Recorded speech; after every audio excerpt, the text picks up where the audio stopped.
Assalamualaikum semua, kembali bersama. Untuk video kali ini aku nak sembang satu TV series mini series yang berjudul Take Control. Okey, ditayangkan di Astro Channel Tada.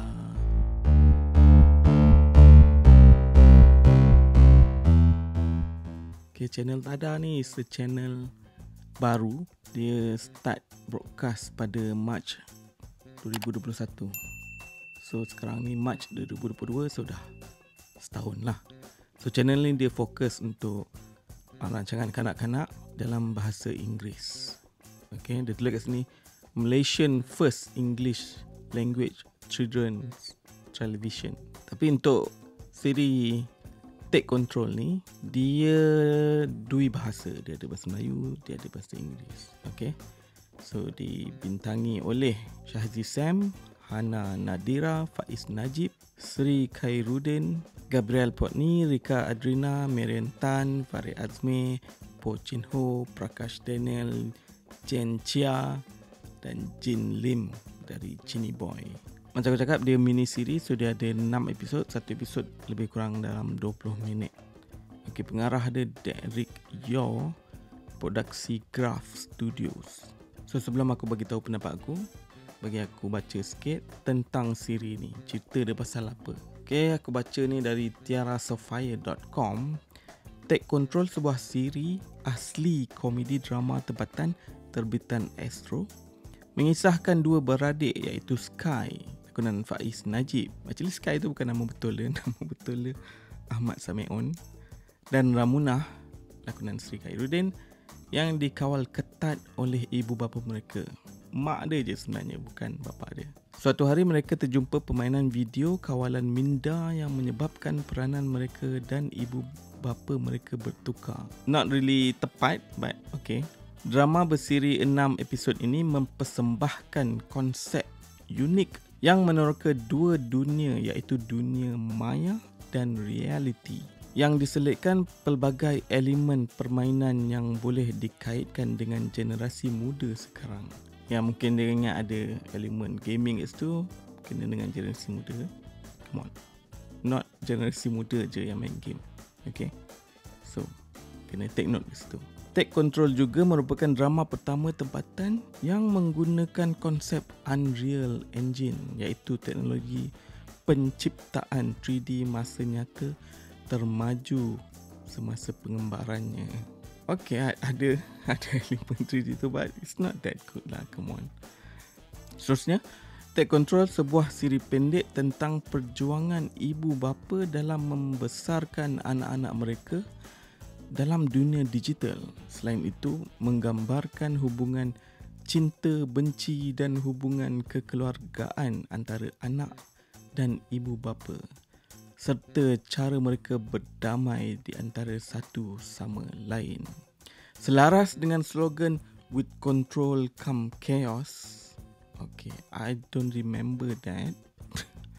Okay, anak-anak akhirnya belajar bahawa mengawal tidak semudah yang disangka. Semua tindakan akan sentiasa ada akibatnya.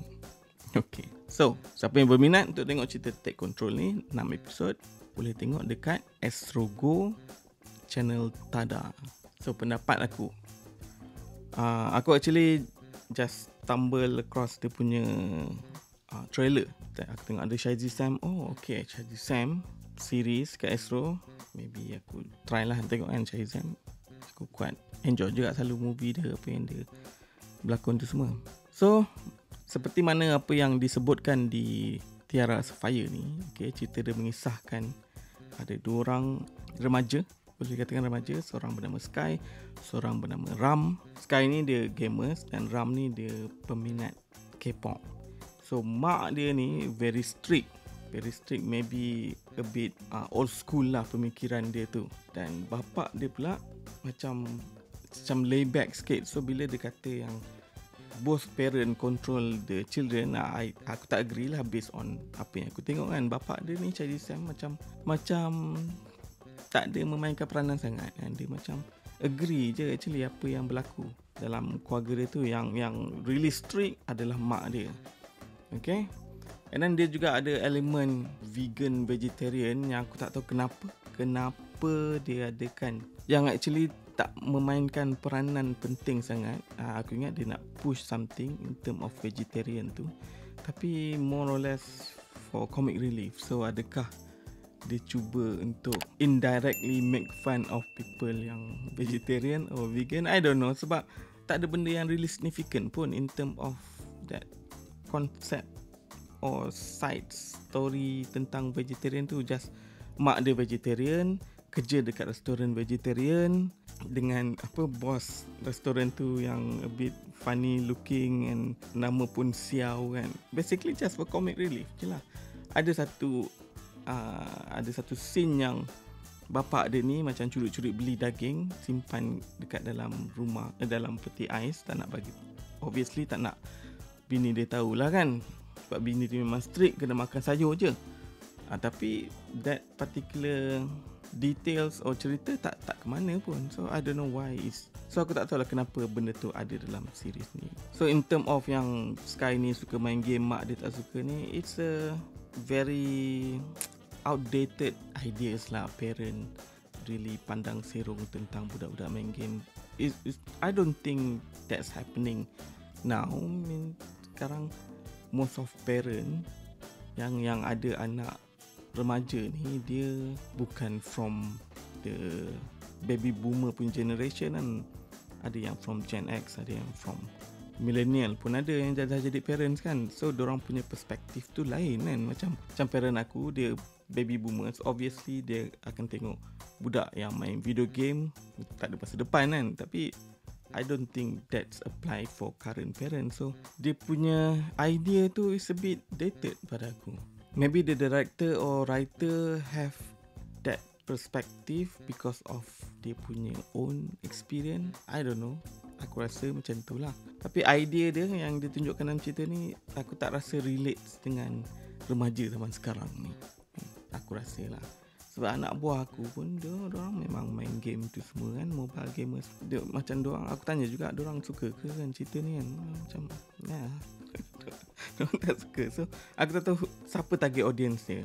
Obviously aku bukan dia target audience, dan aku rasa anak buah aku pun tak suka. So tak sure siapa pun dia punya target audience. Maybe aku silap, I don't know lah. Tapi aku tanya orang yang berdekatan dengan aku lah pasal cerita ni kan.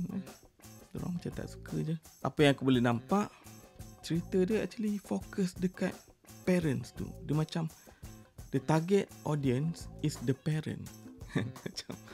macam dia nak parents yang tengok cerita ni, so parents boleh berubah fikiran bila tengok cerita ni. Bukan untuk budak-budak, bukan untuk budak remaja, bukan untuk young adult. Itu yang aku nampak lah. So overall obviously it's not my cup of tea. And aku tak enjoy dia punya komedi. Aku tak enjoy sangat dia punya cerita. Ada tiga orang jahat tu, yang one to juice tu is really annoying. Aku tak rasa budak kecil pun suka that type of character. So aku rasa macam dia nak buat something yang relevant dengan generasi sekarang, tapi at the same time dia menggunakan idea yang a bit dated. And in term of dia punya yang katanya computer graphic tu semua, it's not really that good. Dia macam kau tengok cerita Tron yang lama tu tau. Not even Tron yang second one, yang the original Tron, macam tu. Aku pelik lah. So nothing to take serious. Tapi kalau tak ambil serius pun tak dapat nak enjoy juga. So I don't know. From the last episode tu nampak gayanya kononnya akan ada sambungan kan. Mungkin sambungan dia tu dia akan upgrade dia punya writing, dia punya karakter tu semua.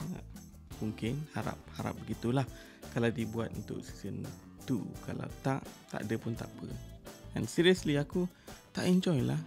Adalah few things yang kelakar yang diselitkan, tapi benda tu macam more or less macam inside joke kind of thing.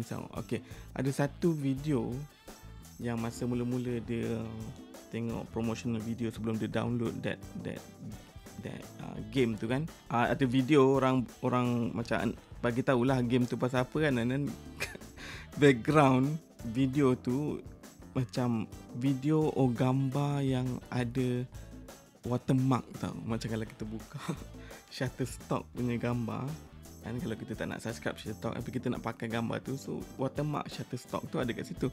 So dia tak adalah pakai Shutterstock punya, dia tukar some shutter something lah, tapi it's a video background yang ada watermark. Okay, for me it's funny lah benda that type of detail lah. Budak kecil mana faham. So that's why aku cakap dia punya benda yang diselit-selitkan tu yang kelakar untuk aku is like inside joke, someone yang understand je. But the one is kelakar lah. And ada few things lah yang diselit-selitkan tu. Tapi yang the things yang memang diorang nak buat kelakar, I don't think it's funny kan.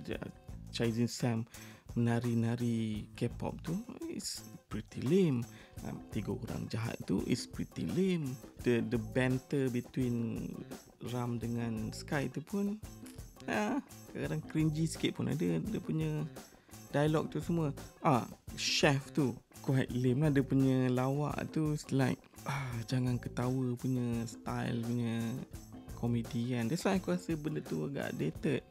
And ada few things yang dia cuit tu kelakar lah, but not for kids. So that's why aku cakap series ni dia macam target parents tengok instead of kids. The idea is okay. Someone masuk dalam game dan you control your own parents based on the game that you play, and it's interesting, but it can do better lah than this. Tu je lah pendapat aku. Aku tengok dia 6 episod, 1 episod 20 minit, so aku boleh gagahkan tengok lah. And tu pun takes me 2 days, but okay. Bukan senang aku nak tengok siri Astro ni, tapi sebabkan dia bit different and for new channel yang aku tak pernah tengok, tak ada, that's why aku try. But end up it's not something yang aku rasa aku akan tengok lagi lah. Dan aku tak rasa aku boleh recommend this type of series. It's boring, seriously it's boring. Kau tengok benda lain lah lagi bagus. Okay guys, itu saja untuk video kali ni. Terima kasih kerana sudi menonton. Jangan lupa subscribe. Assalamualaikum dan ciao.